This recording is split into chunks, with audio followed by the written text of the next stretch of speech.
In this session, we'll start with the properties of Z transform. In this session, basically, two objectives have been set. The first objective is to study and derive convolution property, that is most important property of Z transform. And second objective is to solve example based on convolution property.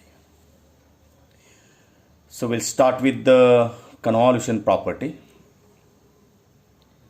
Let us consider x1n is the first signal. It's Z transform pair, or you can say the Z transform of x1n is x1z. Consider another signal, that is x2n. Its Z transform is equals to x2z. This convolution property says that, let us consider this yn is equals to x1 convolved with x2n. If you take its Z transform,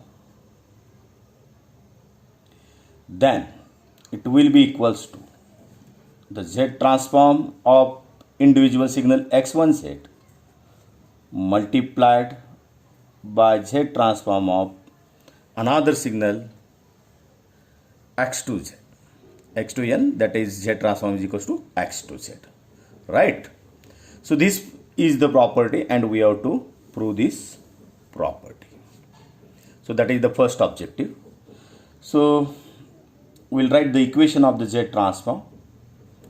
Now the basic equation of the Z transform, that is xz is equals to summation n is equals to minus infinity to plus infinity x of n into z raised to minus n.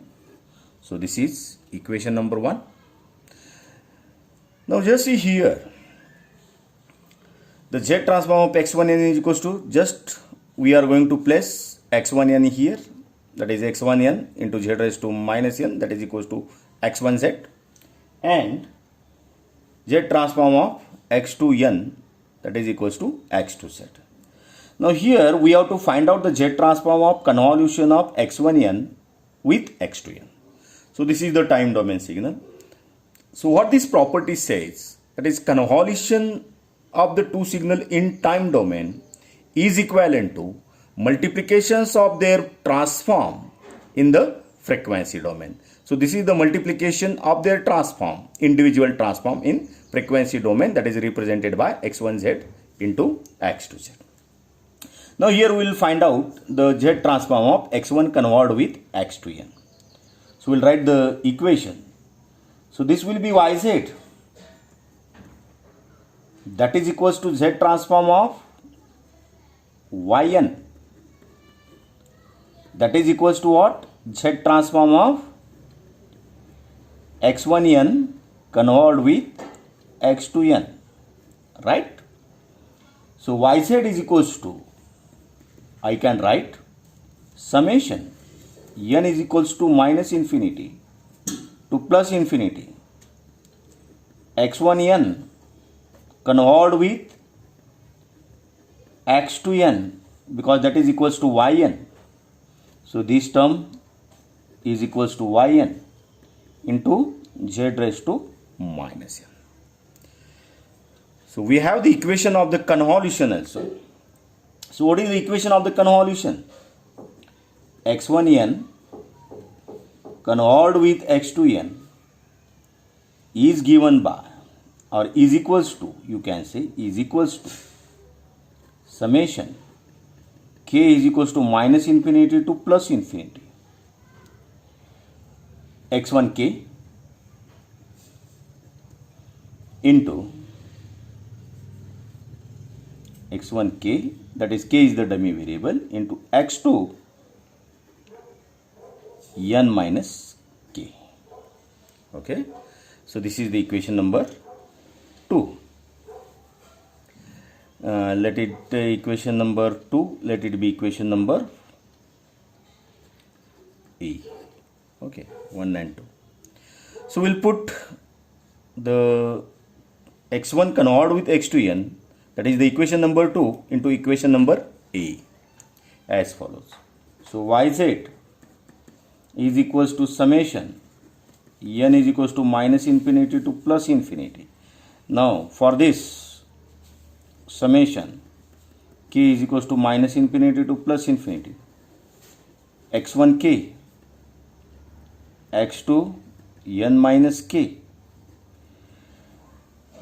into, so this is entire summation into z raised to minus n, right?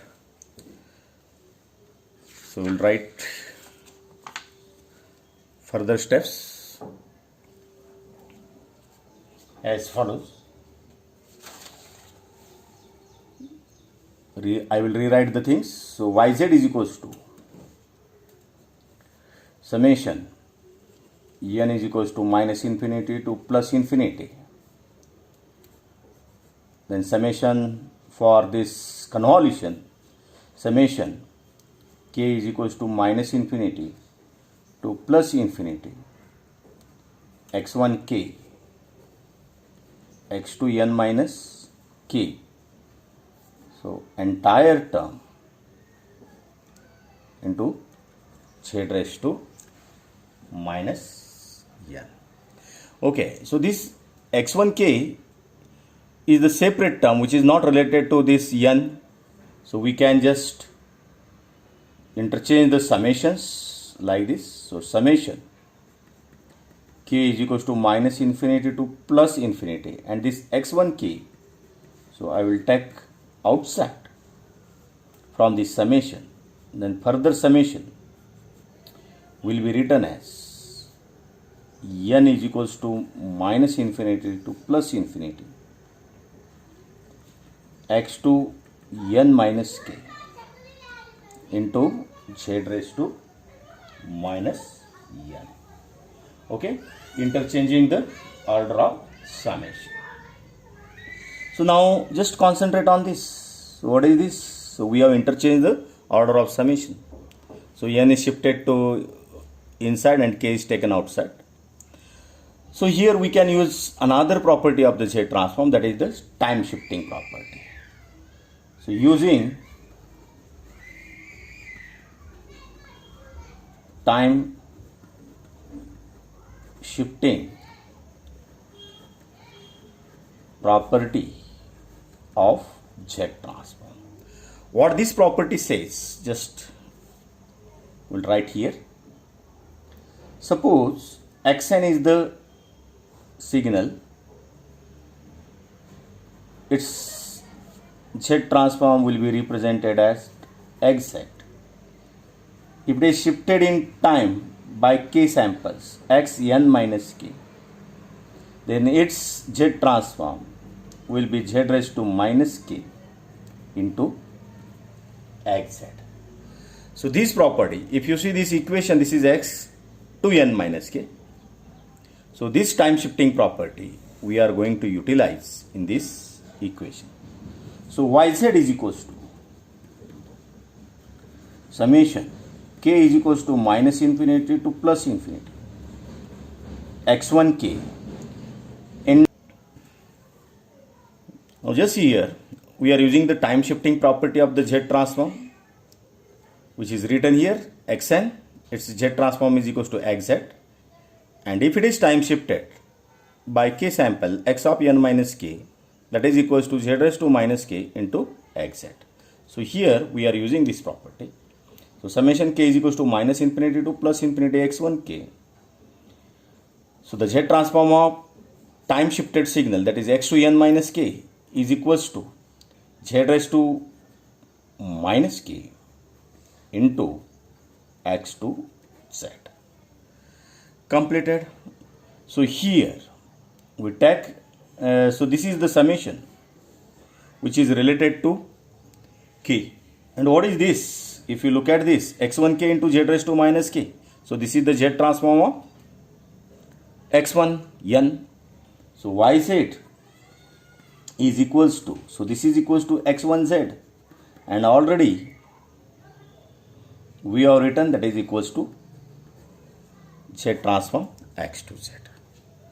Okay, so what we learnt in this property, that is x1n can hold with x2n. If you take its z transform, this will be x1z multiplied by x2z. So this is the convolution property. Okay, so thank you.